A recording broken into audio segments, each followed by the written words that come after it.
Hi, I'm Marcie Billen with Team Realty in Keller Mulinix, and I am in the Oklahoma City Metro. I'm a realtor and I visit a lot of for sale by owners, and I want to give you 3 tips for things that I think you need to do as a for sale by owner before you actually post your sign in the yard and put your house on Zillow. So I'm sure you're wondering, why on earth is this realtor telling me how to sell my house on my own? Well, I know you're gonna do it anyway, right? You need to keep up with the comps in the neighborhood, meaning you need to keep your house price up so that I can come in and sell the houses too, and that your neighbors will be really happy with you. So these are my 3 tips that you need to follow before you put your house on the market. If you haven't subscribed already, go ahead and hit that subscribe button. Okay, so I've listed a lot of homes that used to be for sale by owner, and I always make an appointment to go and see the house. And the reason is typically the pictures before I even go in the house are terrible. Terrible meaning like I can't tell at all what's what. I can't tell the layout of the house. There may be like piles of things that should not be seen as you're trying to sell something, even if it wasn't something as huge as like a house.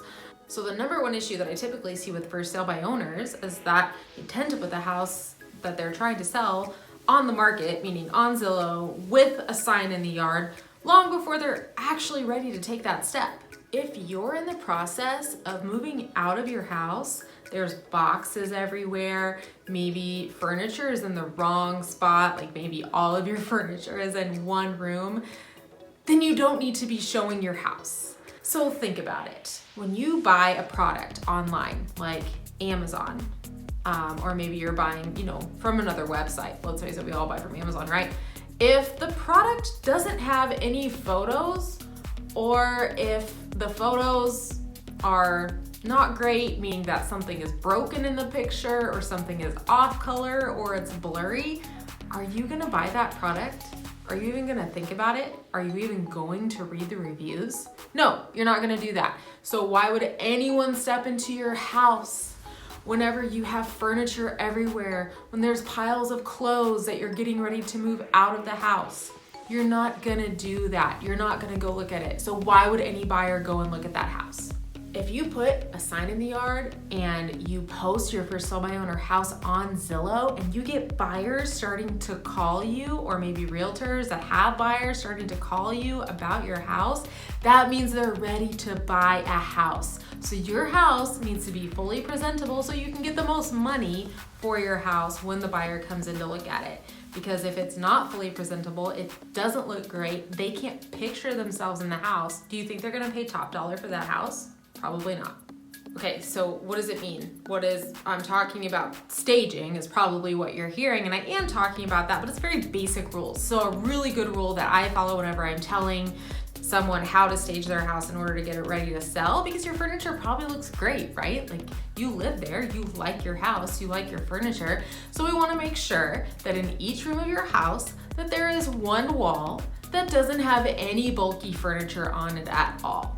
At least one wall in each room.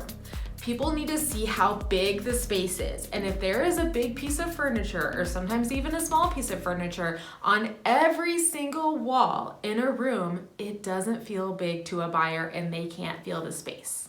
Also, you need to take down all of your personal items. Personal items meaning any, photos of you and your family, and personal items meaning all religious items. Any type of religious item at all needs to be taken down because the buyer needs to be able to picture themselves in the house. It's really important to them.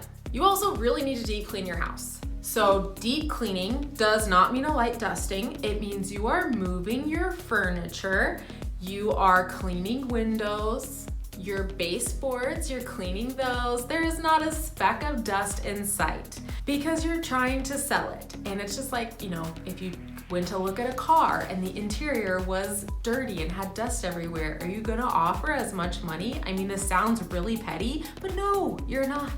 So you need to clean your house very well so that buyers are ready to make an offer and they feel comfortable in the space.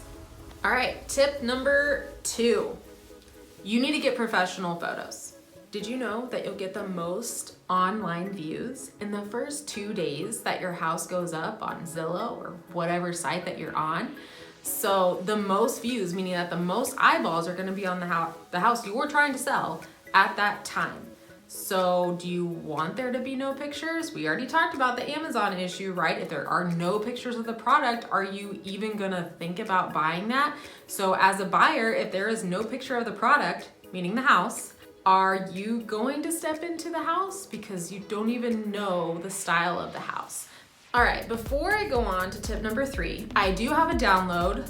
It's in the description. The download is the actual list, the checklist of how to declutter your house. Just things to go through. I know it can be overwhelming, and if you want to get a good start on this and have a fun list to check off everything, then you can download that. It's in the description below. Okay, tip number 3. This is a huge safety tip, but also a follow-up tip because guess what? You're gonna be in sales as you are selling your house for sale by owner. So when buyers call, how are you gonna track who they are? Are you gonna put it in a spreadsheet? Are you gonna write it on sticky notes and put it on a board? Are you also going to ask for their IDs? I highly recommend asking a buyer to text you a photo of their ID. Why? This is dangerous, guys. You're asking strangers to come into your house. So have a system where you know who is coming in and out of your house. And if they won't give you their ID, they're probably not interested in seeing your house or buying your house. They may have other plans in mind. As realtors, we have an electronic system to keep track of showings as they're going on in a house, but you're not gonna have that as a for sale by owner. So you definitely need to get in there and understand exactly how you're gonna protect yourself as you're showing your house that's for sale. Was this helpful? I have another series. It's just for sellers.